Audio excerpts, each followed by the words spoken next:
नमस्कार, चला बनवूया कुकरमध्ये पावभाजी. फक्त 20 मिनिटामध्ये बनते. तुम्ही सुद्धा नक्की ट्राय करा. पावभाजी बनवण्यासाठी कुकरमध्ये 2 पळी तेल घालायचं आहे. तेल छान गरम झालं की त्यामध्ये बटर ॲड करायचं आहे. मग 2 कांदा बारीक चिरून घ्यायचा आहे. तो देखील ॲड करून छान परतून घ्यायचा आहे. कांद्याचा कलर चेंज होण्यापर्यंत आपण परतून घ्यायचा आहे.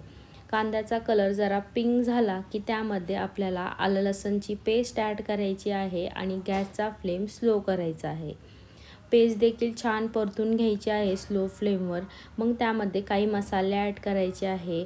लाल तिखट, हळद, पावभाजी मसाला कुठल्या देखील ब्रँडचा तुम्ही यूज करू शकता आणि चवीनुसार मीठ घालायचं आहे.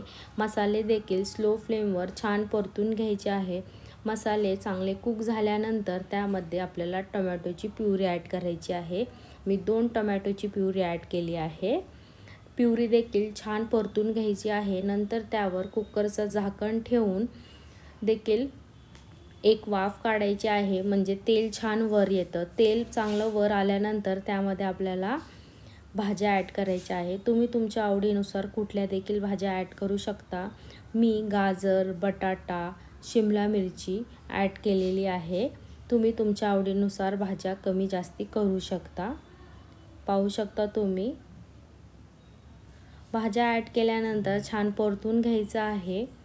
भाज्या छान परतून झाल्यानंतर आपल्याला त्यामध्ये 1 ग्लास पाणी घालायचं आहे आणि स्लो फ्लेमवर 5 मिनटं ठेवायचं आहे. नंतर फास्ट फ्लेम करून आपल्याला 1 शिट्टी द्यायची आहे आणि परत स्लो फ्लेम करून 1 शिट्टी द्यायची आहे. अशा प्रकारे आपली पावभाजी रेडी होते. नंतर छान मॅश करून घ्यायची आहे. अशा प्रकारे झटपट बनते पावभाजी कुकरमध्ये. फक्त 20 मिनिटामध्ये ही पावभाजी बनते.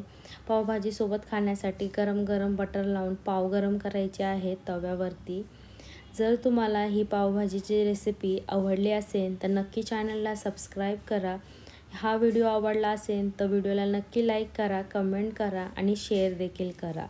पुन्हा भेटूया अशाच नवीन नवीन रेसिपीसोबत ज्या झटपट बनतात आणि करायला देखील सोप्या असतील.